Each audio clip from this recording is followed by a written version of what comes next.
Caitlin Clark is fixing America's major problem as Sue Bird sheds light on Feather Star's $11 million earnings. The WNBA is experiencing rapid growth right now, but it hasn't always been this way. When the league officially ticked off in 1997, it started with just 8 teams, 4 in the Eastern Conference and 4 in the Western Conference. Today, only 3 of those original franchises still exist.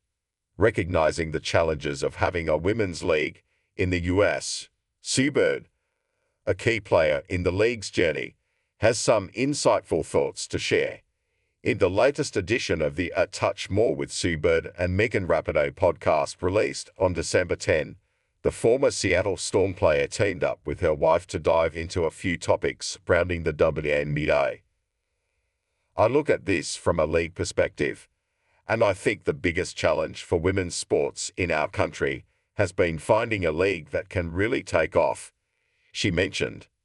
We've had various leagues in women's basketball, obviously the WNBA included, and honestly, I lose track of the acronyms.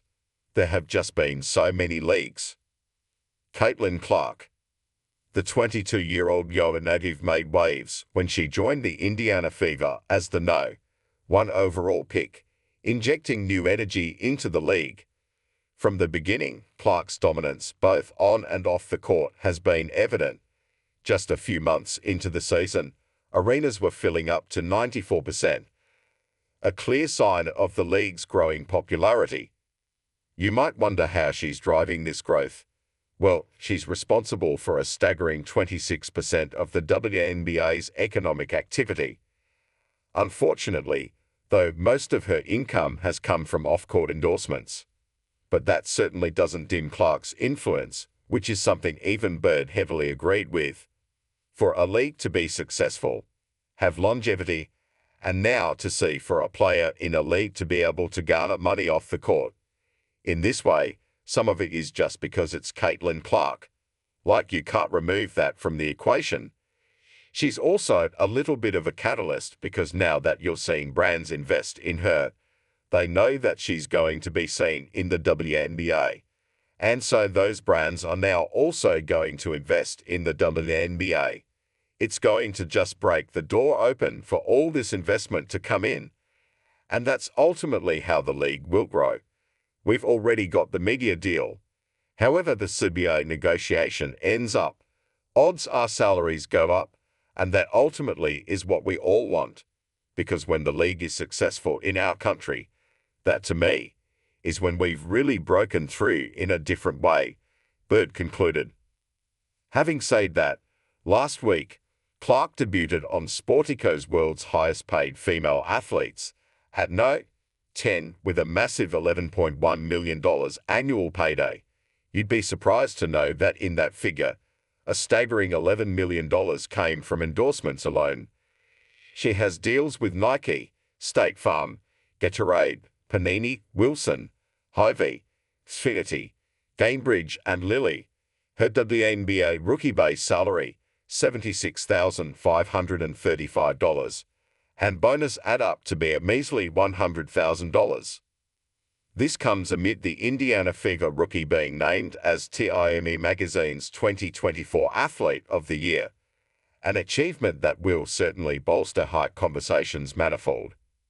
Talking about the achievement, Clark had, as expected, brought the attention over what mattered, women's sports. I've been able to captivate so many people that have never watched women's sports, let alone women's basketball, and turn them into fans. How Caitlin Clark has been a catalyst in WNBA's growth. Clark has been credited with selling 1 out of every 6 tickets in WNBA arenas during the 2024 season, and the impact doesn't stop there. Just taking the Figure Games into account, she has significantly boosted the league's broadcasting value, accounting for 45% of it. What was once a struggling team is now breaking records in viewership. But her impact had been felt well before her professional debut.